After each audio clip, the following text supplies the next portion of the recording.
Bismillahirrahmanirrahim. Assalamualaikum warahmatullahi wabarakatuh dan salam sejahtera, salam UTM sanjungan bangsa. Diucapkan kepada tuan-tuan dan puan, para penonton yang sedang mengikuti Facebook Live CTLD Official. Dan hari ini 6 Oktober 2022, siri ceramah kesejahteraan staf 3S akan membawakan tajuk kepada tuan-tuan dan puan, para penonton, iaitu berkaitan Water, Air Legislation and Emergency Preparedness. Dan seperti biasa, saya tidak keseorangan hari ini di studio CTLD.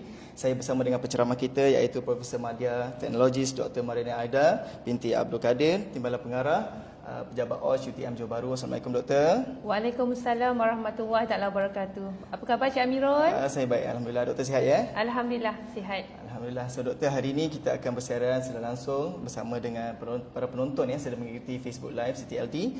Dan selama 1 jam Doktor, kita dari jam 10 sehingga jam 11 kita akan pergi ke udara bersama tuan-tuan perempuan. Dan Doktor, sebelum saya serahkan, seperti biasa saya suka tanya kepada penceramah kita apa makna yang di sebalik tajuk yang diberikan, iaitu Water, Air Legislation and Emergency Preparedness secara rumusannya, Doktor. Okey, terima kasih Cik Amirul. Terima kasih kepada CTDL kerana menjemput saya mewakili pejabat OSHA UTM untuk membincangkan berkenaan dengan Water, Air Legislation and Emergency Preparedness. So hari ini kita akan memberikan maklumat kepada semua warga kampus UTM terutamanya berkenaan dengan keadaan kualiti air, udara, bagaimana dipanggil tindakan pengurusan kecemasan kita bergantung kepada ataupun berdasarkan kepada Akta KKP 1994. Okey. Jadi Doktor, saya kira tanpa kita melengahkan masa lagi, suka saya menjemput penceramah iaitu Doktor untuk meneruskan sesi ini, berkongsi kepada tuan-tuan perempuan mengupaskan lebih lanjut berkaitan tajuk kita iaitu Water, Air Legislation and Emergency Preparedness. Silakan Doktor. Okay, terima kasih Encik Amirul. Terima kasih. Assalamualaikum warahmatullahi wabarakatuh. Apa khabar semua yang mendengar di ruangan maya? Saya berada di CTDL pada pagi ini seperti mana yang telah kita rancang. Dan Alhamdulillah nampak cuaca kat luar baik hari ini. Alhamdulillah. So hari ini kita akan membincangkanlah berkenaan dengan udara, air dan tindakan kecemasan yang akan kita kupas berdasarkan ataupun hasil daripada aktiviti pekerjaan yang ada di dalam kampus UTM. Okay.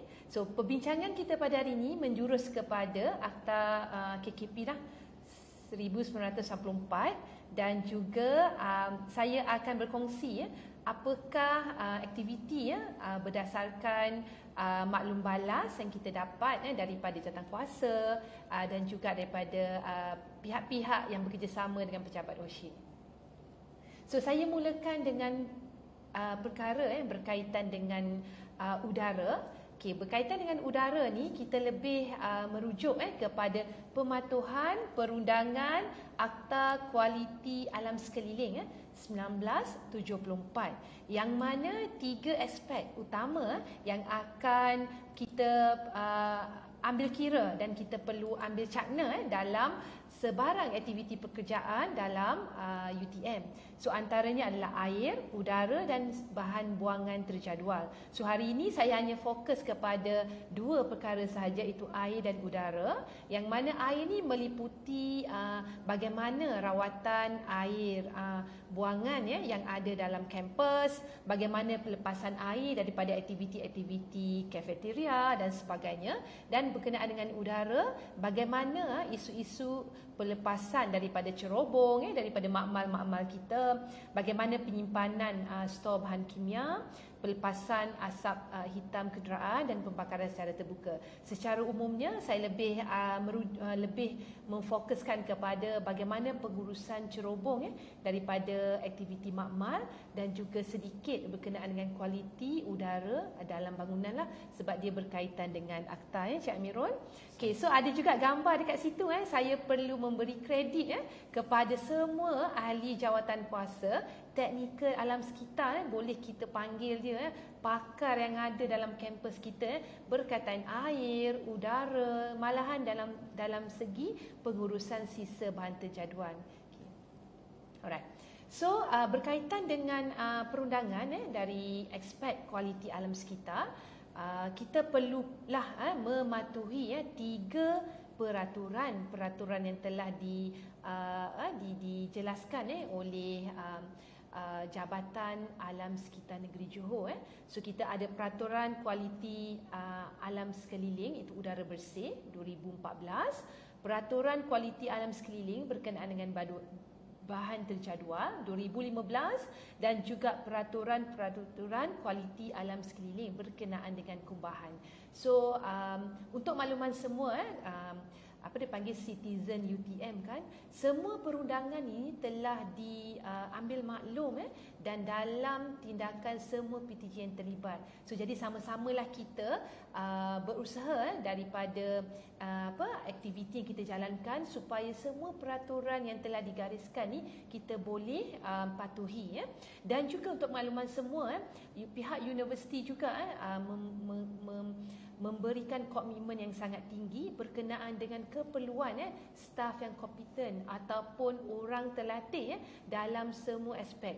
Contohnya, kita mempunyai certified environment professional in scheduled waste management. Okay, kita ada CEPSWAM di UTM, dan mengikut perbincangan kami dengan pihak terlibat, mereka ada 2 orang lagi coming soon. So alhamdulillah, jadi perancangan bahan terjadual kita, pengurusan sisa terjadual kita sebenarnya dalam keadaan yang amat baik kerana kita mempunyai pengurusan daripada certified person dalam UTM. So begitu juga dengan pengurusan air sisa kumbahan, insya-Allah komitmen telah diberikan oleh pihak universiti, dan kita akan ada insya-Allah coming soon bulan depan certified environmental professional in sewerage treatment plan operation, CEPSO. So kita sama-sama doakan kita punya staf kita berjaya dalam latihan dan juga peperiksaan yang akan dijalani pada bulan November tahun 2022. So berkenaan dengan udara, udara dari aspek alam sekitar ni, saya akan lebih menjurus kepada pelepasan ke udara lah, ke alam sekeliling, ke persekitaran kita, iaitu apa yang keluar dari aktiviti kita dak makmal melalui cerobong yang dipasang. Okay? So apa yang telah berlaku, kita telah melantik, bukan kita, maksud saya pihak yang terlibat, PTJ yang terlibat telah melantik pemeriksa bulanan keberwasap di peringkat PTJ. So kalau kita lihat komitmen diberikan oleh pihak PTJ, pihak universiti sendiri untuk memastikan pelepasan daripada cerobong-cerobong dalam UTM kita ni berada dalam keadaan yang amat baik sekali. Dan mereka ni bukan setakat dilantik, mereka telah diberi tugasan untuk membuat pemeriksaan.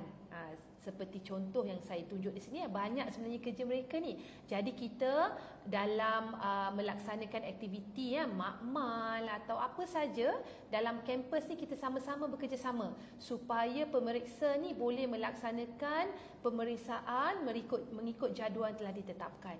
Jadi daripada carta alih tu, semua kebuk-kebuk wasap atau cerobong yang ada di kat PTJ ni diperiksa oleh pemeriksa kita, dan akan direkod lah setiap bulan ni. Contohnya saya ada rekod di sini yang telah dikongsi oleh Jawatankuasa Teknikal Alam Sekitar UTM bermula pada Mac sehingga Ogos lah sekarang. So kita lihat aktiviti ini telah berjalan dan berlangsung dengan amat baik sekali. Okay?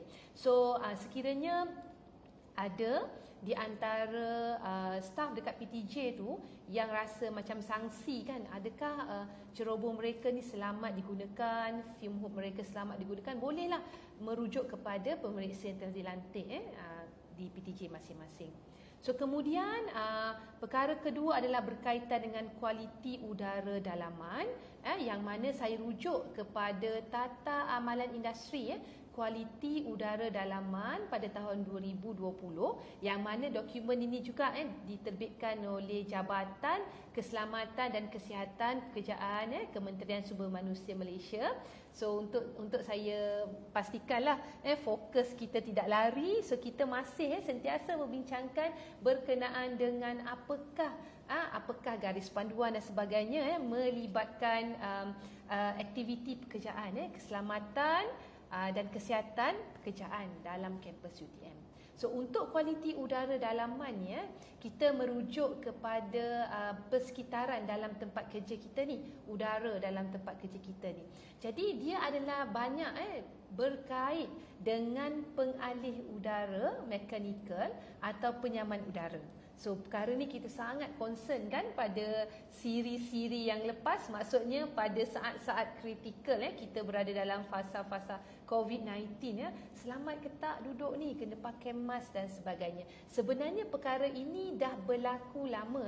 Makluman ini telah digariskan sekian lama, walau bagaimanapun kita tidak berada pada tahap yang kritikal lah. So ada juga di kalangan kita mungkin tidak begitu ambil berat lah tentang perkara ini. Jadi antara perkara yang boleh berlaku melibatkan kesihatan, IAQ, Indoor Air Quality yang kurang baik, kita sendiri akan dapat rasakan ketidakselesaan, pernafasan kita. Kadang-kala boleh melibatkan kesihatan kulit kita, Cik Amirul. So banyaklah kat sini boleh baca IQA yang tidak baik juga boleh berlaku diwujudkan disebabkan oleh penghuni bangunan itu sendiri. Bahan-bahan cat yang kita gunakan, kadang-kadang perabot ataupun kapet yang kita gunakan pun boleh menyumbang kepada IAQ yang tidak baik dalam persekitaran tempat kerja kita. So antara faktor kesihatan yang boleh berlaku disebabkan oleh IAQ yang tidak selamat, kesan kesihatan disebabkan oleh asap tembakau persekitaran. Nanti saya ulas lebih lanjut lagi berkenaan perkara ini.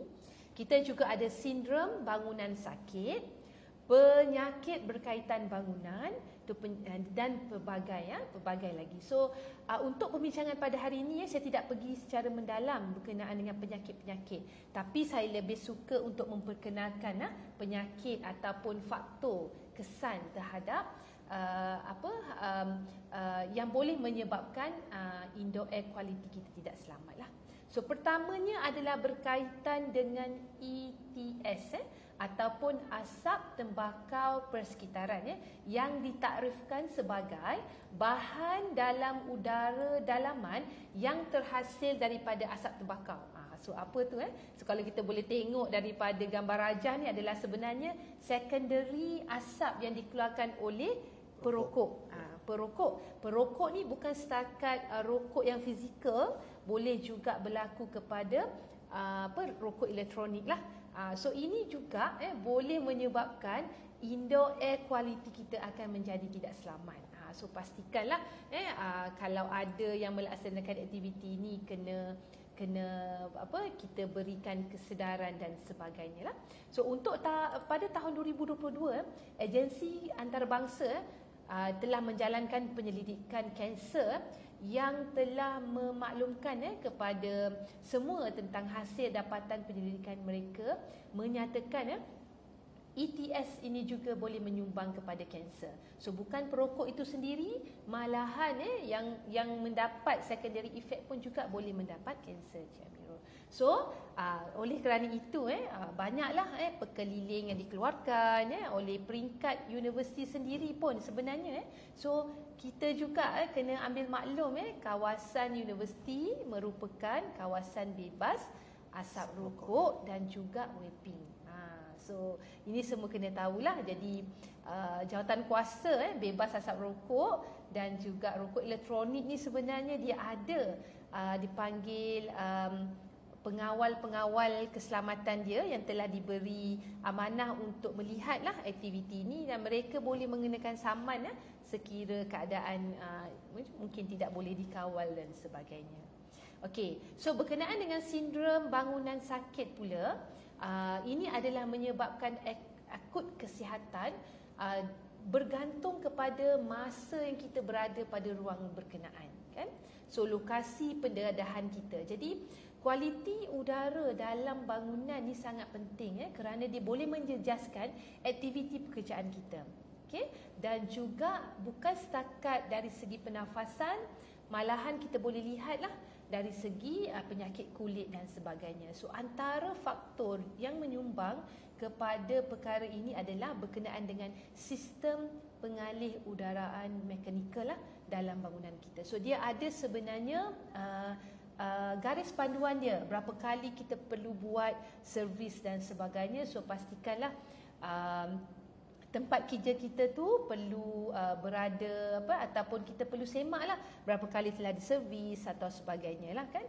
Okey, kemudian dia adalah berapa gejala kita boleh lihat, kerengsangan mata, hidung dan sebagainya. Okey.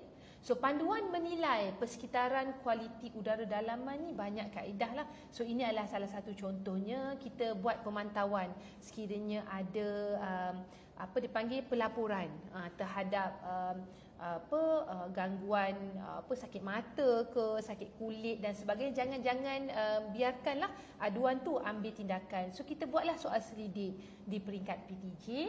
Dan kita boleh buat senarai semak keadaan keselamatan dekat bangunan kita, dan kita boleh lihatlah maklum balas rekod-rekod keselamatan ataupun kelemalangan. Mungkin boleh kita lihat rekod cuti sakit yang ada pada pekerja kita lah. Okey. Dan langkah kawalan ni boleh banyaklah. Contohnya penyingkiran, kalau kita tahu cat yang kita gunakan tu boleh menghasilkan bau ataupun boleh menghasilkan bahan kimia tertentu, so kita buat penyingkiran lah. Kita boleh hentikan penggunaan dia, ataupun perabot-perabot yang kita gunakan kita boleh hentikan penggunaan dia. So kalau tak boleh, kita boleh buat penggantian. Sometimes kita tak boleh nak lupus pun bahan itu dan sebagainya, so kita boleh buat penggantian. Kemudian kita boleh buatlah juga kawalan kejuruteraan. Contohnya kalau masa COVID dulu kan, kita perlu ada sistem sedut udara dan sebagainya. Ataupun kita juga boleh buat secara manual tu, buka tingkap sekejap pada waktu pagi selama sejam atau 2 jam supaya udara kita bertukarlah dalam bangunan kita. So kemudian kita boleh adakan kawalan pentadbiran. Contohnya kita membuat SOP lah. Contohnya berada dalam ruang tersebut pada satu tempoh masa tertentu dan sebagainya. Okay? So ini saya nak share jugalah berkenaan dengan kualiti udara dalam bangunan. So ini adalah contoh infografik yang kita sentiasa lihatlah 2 tahun sebelum ini. Bagaimana panduan pengurusan panduan pengurusan pengalih udara dalam permis. Ini disebabkan oleh COVID. Tapi untuk saya kongsikan, ini bukan setakat masa COVID sahaja. Sekarang pun kita boleh sentiasa praktiskan perkara ini. Datang office sampai yang awal, buka dulu tingkap sekejap sebelum kita mulakan aircon kita selama sejam lebih. Dan apabila udara bertukar, dan kita bolehlah teruskan aktiviti kerja kita. Okey. So kemudian saya pergi kepada air, pengurusan air dalam kampus. So kalau kita lihat tadi pengurusan air juga berada dalam dipanggil AKAS lah 1974 tadi. So kita kena pastikan kualiti air dalam kampus kita berada dalam keadaan yang baik untuk semua boleh menggunakan air dalam kampus kita. So, kalau lihat gambar ni, siapa yang perasan gambar ni semua saya ambil daripada kampus UTM Johor Bahru. So ada itu latar apa? Latar jenis sebagainya kan. Cik Amirul pernah pergi ni, sebab tu dia cam tempat-tempat ni. So kenapa saya tunjukkan gambar-gambar ini? Kerana ada kaitan dia. Bukan saya nak cakap air ni tak bersih, Cik Amirul lah. Insya-Allah boleh kita gunakan kerana kita ada pemantauan secara berkala bulanan terhadap kualiti air sungai UTM Johor Bahru. Semakan secara bulanan Cik Amirul. Ini komitmen universiti So kita lihat ada sebanyak 7 stesen dalam kampus UTM Johor Bahru, yang mana tempat-tempat ini telah dikenal pasti oleh Jawatankuasa Teknikal Alam Sekitar yang terlibat dalam pemantauan kualiti air sungai dalam Johor Bahru. So kita lihat pemantauan telah dibuat seawal bulan April yang lepas, selepas kita dibenarkan melaksanakan aktiviti selepas tempoh pandemik hari itu. So kita ada pelaporan secara bulanan, dan kita lihat kualiti air dalam kampus Johor Bahru berada dalam kualiti secara puratanya kualiti kelas kedua. Yang mana kelas kedua ni kita boleh laksanakan aktiviti, boleh mandi dekat latar jenis dan sebagainya, boleh berkayak walau bagaimanapun janganlah minum air secara terus Cik Amirul. Kalau kat rumah pun kita tak ambil air daripada paip kan. Ya, betul. Kita perlu didihkan dia. Kenapa Tapis. pendidihan ni ataupun tapis adalah salah satu cara yang sangat cepat dan efisien untuk kita membunuh bakteria dalam tu. Dan juga perlu difahami kualiti air ni perkelasan dia ni adalah bergantung kepada ketahanan badan masing-masing. Jadi mungkin ada orang yang terlalu sensitif, kelas 2 pun dia tak boleh mandi kat situ. Jadi pastikan kualiti air dalam kampus ni adalah berada pada kualiti kelas yang nasional. Maksudnya average orang semua. So jadi mungkin kita ada sesetengahnya tak boleh dah. Air kelas kedua pun dia tak boleh. Kan kalau kita dengar kan ada tak boleh minum air biasa, dia kena minum air mineral saja. So ada juga begitu. Jadi kita perlu tahu kita punya ketahanan diri kita, dan jadi kita perlu pastikan kita tak pergilah walaupun kita tak boleh ataupun kita tahu kelas kualiti air kita ni berada dalam keadaan yang kita boleh buat aktiviti pun. Tapi kalau tak boleh tu bukan salah air tu mungkin ada faktor-faktor kesihatan personal itu sendiri. So ada yang tanya memang banyak dipanggil persoalan yang hangatlah. Boleh ke berkayak? Ni lagi student nak masuk kan, nak aktiviti kayak kokyu, insya-Allah boleh. Datanya ada. Walau bagaimanapun mungkin ada kes-kes terpencil, itu mungkin sensitivity person itu sendirilah. Okay, ini adalah keadaan kualiti air sungai dalam UTM lah Johor Bahru. So bagaimana pula dengan kualiti kita punya STP dan OP dalam kampus kita? So saya nak berkongsi, ada setengahnya tak tahu dan sebagainya, so saya berkongsilah pemantauan secara efisien lah telah dilaksanakan oleh pihak SPP kita, Seksyen Projek dan Penyelenggaraan. Ini adalah kedudukan STP yang ada dekat kampus Johor Bahru. Kita ada sebanyak 4 STP dan juga 2 OP. Okay, so mereka telah bekerja keraslah untuk memastikan kita punya kualiti stesen-stesen ni berada dalam keadaan baik. Dan juga perlu dimaklumkan kepada semua ada siri-siri pembersihan dia. So kita maklumlah sebab ini adalah sewerage treatment plant. Apabila ada siri pembersihan dia, mungkin ada juga ketika kita ada bau-bau yang kurang menyenangkan, bukan disebabkan oleh tidak ada pengurusan yang baik, tapi sebenarnya masa itulah mereka telah membuat pembersihan dan sebagainya. So diharapkan kita semua ambil maklum dan ambil cakna tentang pengurusan tempat-tempat atau stesen-stesen yang berlaku lah dalam kampus UTM Johor Bahru. So ini adalah makluman yang telah dikongsi kepada pejabat OSHE, dan juga saya jugalah boleh berkongsi lah rasanya kepada semua warga kampus UTM Johor Bahru berkenaan dengan aktiviti yang dilaksanakan, penyelenggaraan dan sebagainya. Okey, so 2 item kita pada hari ini telah saya kupas. So okey Cik Amirul, tak laju, pendengar semua boleh kejar perbincangan kita. Setakat ni macam okey. Okey okey. Alright. So yang ketiga berkenaan dengan tindakan kecemasan. Tindakan kecemasan yang perlu kita titik beratkan lah. Okay. So ini adalah masih lagi kepada pematuhan keperluan latihan kecemasan mengikut Akta Keselamatan dan Kesihatan Pekerjaan 1994, Akta 514. Kenapa kena buat ni Encik Amirul?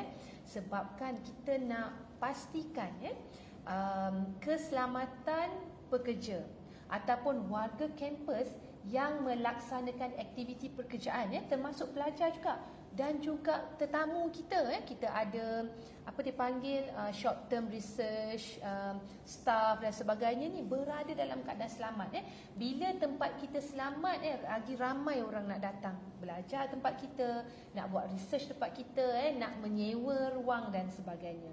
So ini saya ambil elemen yang saya highlightkan warna kuning dalam Akta KKP 1994. So jadi kita perlu membuat latihan lah. Antara tindakan kecemasan yang kita boleh buat antaranya adalah latihan kecemasan, membangunkan prosedur keselamatan dan sebagainya. So saya percaya perkara ini tidak asing lagi selepas berlakunya COVID-19. So kita sering didedahkan tentang latihan kecemasan dan sebagainya. Kalau dulu perkara ini mungkin kita tak berapa biasa sebab kecemasan yang berskala besar, contohnya gempa bumi, banjir yang besar, taufan dan sebagainya jarang berlaku di negara kita. Tapi berdasarkan perubahan iklim dan semasa kita dah didedahkan dengan perkara ini. So kita sama-samalah belajar dan perkukuhkan latihan kecemasan ataupun tindakan kecemasan yang perlu ada di dalam kampus kita.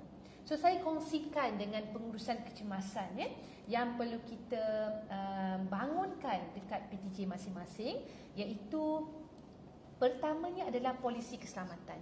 So polisi keselamatan yang telah kita edarkanlah daripada pejabat OSHA, iaitu polisi AKKP lah, polisi KKP maafkan saya, polisi KKP. Kemudian objektif keselamatan.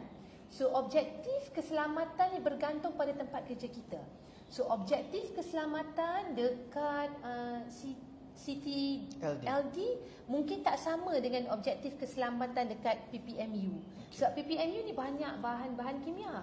Kalau City LD ni mungkin dia berbeza, dia lebih kepada aktiviti contohnya ceramah-ceramah dan sebagainya. So kemudian dia perlu ada ahli jawatan kuasa keselamatan, sama ada HSCA ataupun ahli apa dipanggil ERT team dan sebagainya. Kemudian dia ada pengurusan tindakan kecemasan. Contohnya apa yang ada dekat situ. Pengurusan tindakan kecemasan melibatkan tumpahan bahan kimia ataupun tumpahan radiasi ataupun boleh melibatkan kebakaran dan sebagainya. So ini adalah pengurusan kecemasan yang perlu kita lihat dan semak dekat PTJ masing-masing. So kemudian fasa-fasa keselamatan ni dia ada 3 lah secara umumnya. Kita ada fasa pertama iaitu fasa sebelum kecemasan.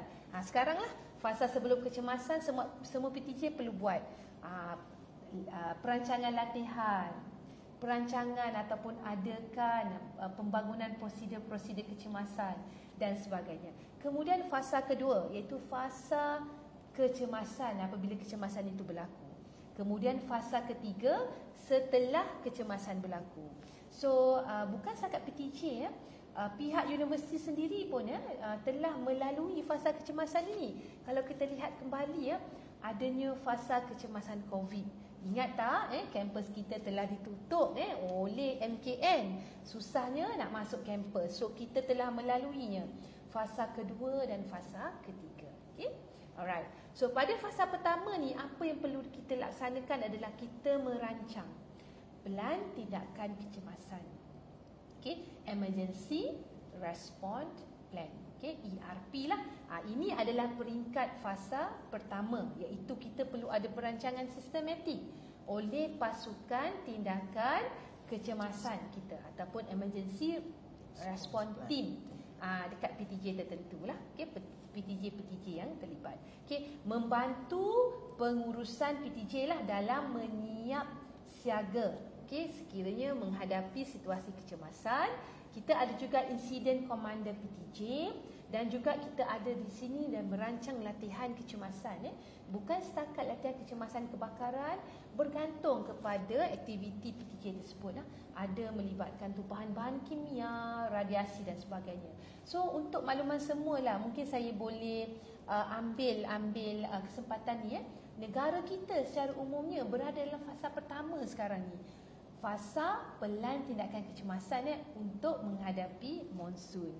Dalam kampus pun boleh juga kalau ada tempat-tempat kita ni sensitif dengan kehadiran hujan, mungkin parking areanya ditenggelami air dan sebagainya, dah boleh start ada pelan tindakan kecemasan. Panggil mungkin orang yang terlibat untuk menguruskanlah tempat kita supaya bila banjir pun kita boleh datang kerja. Kalau banjir, pekerja tak boleh datang kerja sebab tak boleh nak masuk kawasan tempat kerja tu sebab banjir dan sebagainya.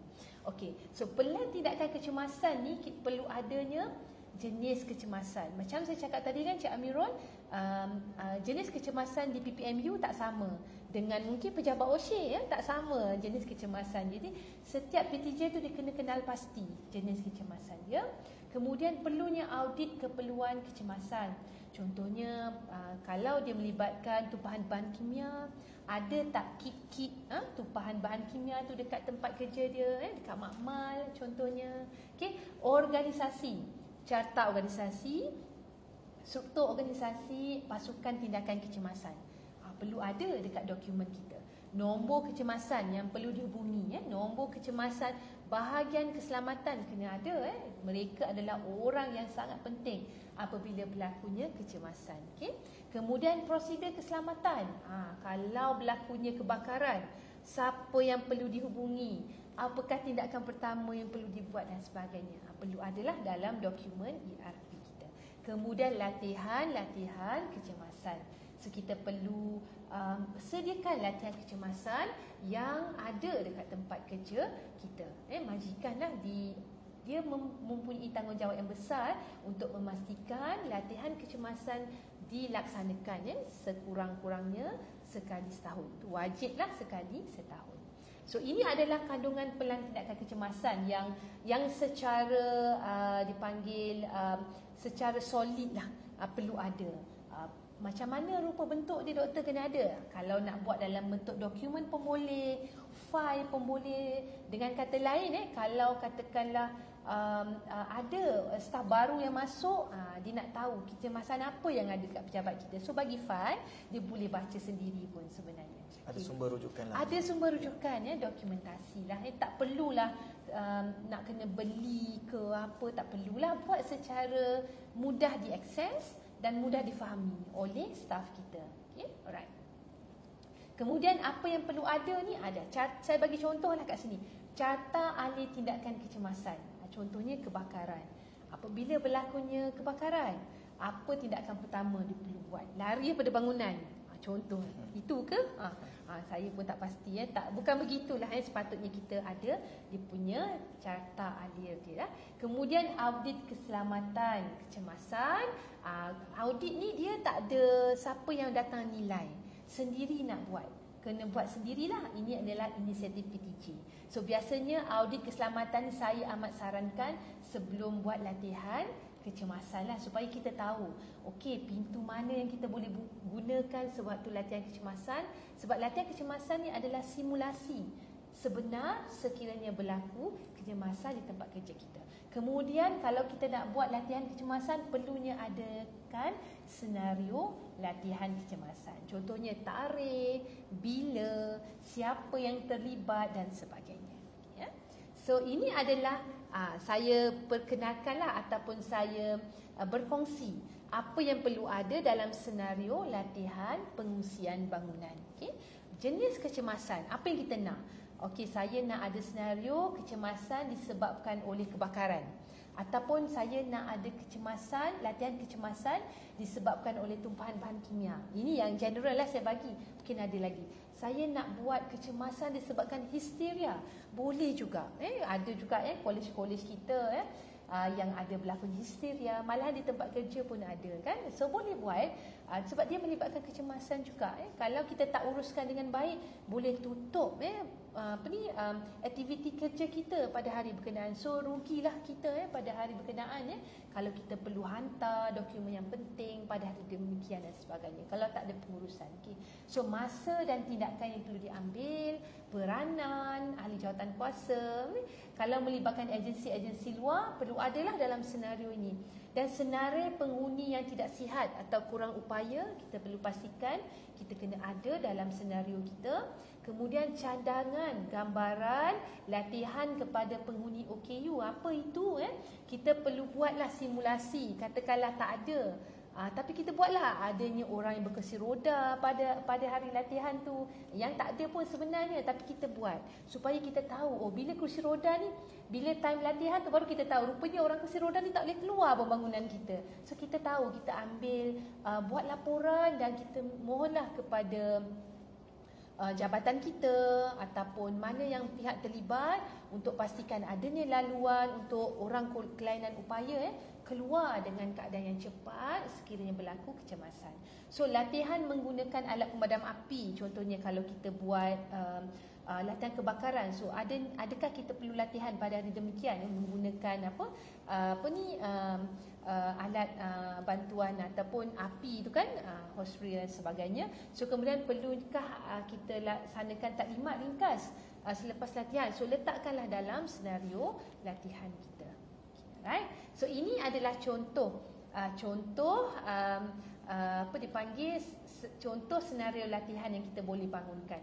Contoh-contoh ini kita boleh ambil juga di website OSH. Okay, kalau tak ada dekat website, contohnya website tak boleh buka ke dan sebagainya, so boleh hubungi saya ataupun wakil-wakil di Pejabat OSH Johor Bahru untuk kita kongsi. Benda ni tak rahsia, kita boleh kongsi. Kalau tak boleh buat, kita boleh bantu untuk kita sama-sama bangunkan supaya latihan yang kita laksanakan tu memberi kesan ataupun objektifnya tercapai lah. Okay, alright.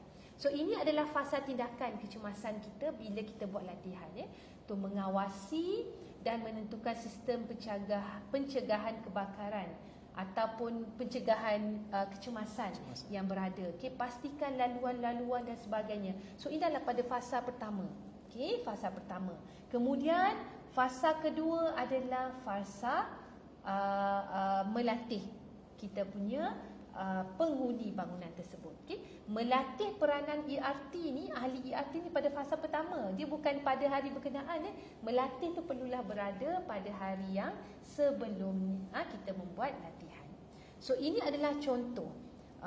Katakanlah kita nak buat latihan pengungsian. Apa tindakan pertama kita buat? Kita laksanakan mesyuarat pertama. So mesyuarat ni doktor kena fizikal ke, kena online ke? Sekarang dah jadi soalan yang hangat kan? Mesyuarat online ke fizikal? Okay. So bergantung sebab ini hanya melibatkan ERT PTJ. Buatlah bagaimana sekalipun supaya maklumat daripada perbincangan itu tercapai. Antaranya maklumat yang kena ada adalah latihan. Bila nak buat latihan? Apa senario dia?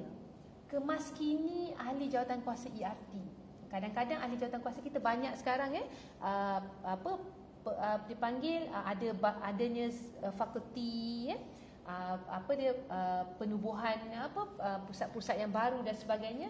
So pastikan ahli kita tu aktif lah, masih lagi aktif, surat lantikannya masih lagi aktif. Kemudian sekiranya nak buat rakaman, kita galakkan buat rakaman supaya di akhir latihan tu akan adanya video keselamatan. Kita boleh gunakan dekat pejabat kita. Okay? Kemudian adanya mesyuarat kali kedua, apabila kita dah ada tarikh, kita dah ada senario, kita boleh panggillah ahli-ahli yang terlibat. Kita ada wakil pejabat OSHE, panggillah pada hari berkenaan. Ada wakil PKU, ada wakil SPP, ada wakil daripada PTJ itu sendiri. So pada keadaan kali kedua ni mungkin nak buat sekali latihan atau bengkel yang melibatkan senario. Katakanlah senario tak jelas, saya tak boleh nak tak boleh nak tutup ke senario kita tu. Daripada loceng berbunyi je kita boleh buat. Lepas tu tak tahu dah nak buat macam mana. So kita boleh buatlah latihan sebelum ataupun sebelum latihan sebenar lah berlaku. Kemudian yang ketiga ni penyelarasan. Bila kita dah mantap, ahli jawatankuasa kita dah faham tugas masing-masing, senario pun dah mantap, so kita boleh buat mesyuarat ketiga sekiranya perlulah. So ini pun sama, ahli-ahli yang perlu dipanggil, pejabat OSHE, wakil, selalunya saya lah akan hadir ataupun wakil yang terlibat. Okey, kemudian kita ada SPP kalau ada bomber. So pastikan bomber, kalau kita punya panggilan agensi luar tu, bila kita panggil bomber, maksudnya senario kita dah mantap, semuanya dah mantap. Jangan tak mantap kalau tidak bomber akan komen lah Nanti biasanya bomber ni dia akan datang tolong audit juga tempat kita. Audit secara santai, dia akan bagi input kepada kita supaya tahap keselamatan PTJ kita dalam keadaan yang terbaik. Okey, kemudian latihan pengusian kecemasan, kemudian akhir sekali adalah penyediaan laporan lah. Alright. So ini adalah contoh-contoh lah siri-siri mesyuarat, latihan pengusian bangunan yang dilaksanakan di dalam kampus UTM Johor Bahru. So kita lihat kalau tengok gambar yang paling besar kat tengah-tengah tu, ini masa kita panggil pihak bomber untuk latihan pengusian pejabat OSHE. Pejabat OSHE pun tak terkecuali, kena juga buat latihan pengusian bangunan. So pada ketika ini macam saya cakap lah, bomber akan cakap boleh ke kita datang untuk lihat. So kita ambillah peluang, sebab bukan senang bomber nak masuk kampus untuk bantu kita. So kita juga ada mungkin akan datang siri latihan pengusian bangunan berskala besar. Itu saya tak nak buatlah pengumumannya, sebab kita boleh bagi kepada bahagian keselamatan ataupun pihak tertentulah untuk memaklumkan perkara demikian. So sebelum membuat latihan tu, kita kena mantapkan dulu tempat kita. Kerana apa? Latihan ni adalah untuk melihat peranan ahli jawatankuasa pasukan tindakan kecemasan. Dia boleh tak mainkan peranan dia pada hari berkenaan, sebab dia adalah simulasi keadaan sebenar. Okey, kemudian inilah yang audit saya cakap tadi, audit keselamatan kecemasan. Kita juga pejabat OSHE ada membuat contoh borang audit keselamatan. Contoh borang ini boleh guna borang ini, boleh ambil download saja dekat website, ataupun tak nak doktor, kita ada borang yang lebih best lagi, silakan. Janji matlamat untuk audit keselamatan kecemasan tercapai. Tak ada masalah sebab dia berkaitan dengan KKP ni, dia tak ada yang strict. Biasanya dia panggil creativity kadang-kadang tak boleh nak beli meja kecil untuk letak desktop. Kadang kita boleh susun buku supaya desktop kita berada dalam keadaan yang selesa untuk bekerja kan. Tak ada kipas lah doktor, nak beli kita punya PTJ mungkin bajet dah habis sebagainya. Bukalah tingkap, kan tingkap ada. Tak boleh buka tingkap doktor, dah cram dah jam. Panggil lah mungkin SPP ke datang, betulkan, buat report secara formal dan sebagainya. Diorang boleh datang. Okay. Dan tak dapat tingkat baru pun sebenarnya bila dah tak boleh buka tu. Okay. So pastikanlah, kenapa kena buat audit ni, supaya kita tahu rupanya pintu kecemasan yang kita kata itulah pintu utama untuk kita keluar tak boleh buka pun dah sebenarnya kan. Ni contoh-contoh gambar lah saya tunjuk ada alat pemadam api tapi tersorok belakang tong sampah. Ini bukan gambar sebenar kat UTM. So saya pinjam daripada Google, so jangan risau. Okay? Ini bukan dekat PTJ tertentu. So audit ini siapa nak semak doktor, AKKP ke tak ada. Ini saya hanya menyarankan dan saya amat menggalakkan supaya kita buatlah. Okay. Kemudian ini fasa ketiga, iaitu pelaporan. So bila kita buat latihan, kita buatlah pelaporan. Pelaporan borang ni juga ada dekat website pejabat OSHE. So boleh guna borang ini sebagai panduan. Sekali lagi sebagai panduan, sebab ada setengah PTJ tu dia dah ada tradisi laporan dia. Silakan gunakan. Janji objektifnya tercapai, maksudnya katakanlah pengusian kita tu lebih daripada 10 minit. So kita tengok kenapa lebih 10 minit. Rupanya orang yang terakhir keluar ataupun orang yang terperangkap tu tak keluar pun dalam bangunan tu. Mungkin ada peranan-peranan ERT tu tak jelas dekat situ dan sebagainya. So ini adalah panduan yang mana kita galakkan guna. Kalau dah ada format tertentu dekat PTJ, silakan asalkan objektifnya tercapai. So, itu sahaja sebenarnya Cik Amirul untuk saya kongsikan pada hari ini berkenaan dengan status semasa keadaan air sungai kita, status berkenaan dengan kualiti udara dan juga apakah peranan ataupun gerak kerja pengurusan tindakan kecemasan yang kita perlu ada dalam kampus kita. So semuanya ulasan ini adalah berkait dengan keselamatan, kesihatan, persekitaran tempat kerja lah kita. Itu saja Encik Amirul. Terima kasih. Alhamdulillah, terima kasih kita ucapkan kepada penceramah kita yang berusaha media TS Dr. Mariana Aida atas perkongsian yang telah beliau sampaikan. Banyak input yang bermanfaat yang dapat kita pelajari, yang dapat kita ambil dan kita guna pakai. Dan juga tuan-tuan perempuan kita sarankan untuk panjangkanlah kepada kawan-kawan kita, sahabat-sahabat kita yang tak dapat mengikuti siri ini, supaya mereka juga dapat pengetahuan ilmu ini yang sama juga. So terima kasih sekali lagi kita ucapkan kepada penceramah, dan saya cuba doktor, kita tengok saya go through lah kalau ada soalan-soalan yang diajukan lah di. Kita ada masa lagi ya? Ada, masih ada sedikit. Sekiranya ada lah doktor tapi saya tengok macam setakat ni masih belum ada apa-apa soalan. Jadi tuan-tuan perempuan, sekiranya ada apa-apa kemusykilan ataupun persoalan yang ingin diajukan kepada pihak OSH sendiri, boleh terus menghubungi pihak OSH untuk mendapatkan penjelasan yang lebih sempurna. Untuk itu doktor, saya ingat kita tak ada apa-apa lagi soalan dan apa-apa lagi. Jadi saya kira saya akhirkan kita punya sesi ceramah kita, dan tuan-tuan perempuan jangan lupa untuk terus ikuti siri ceramah kesejahteraan staf 3S pada siri yang akan datang yang telah kita sediakan sepanjang tahun sehingga hujung tahun 2022 ini.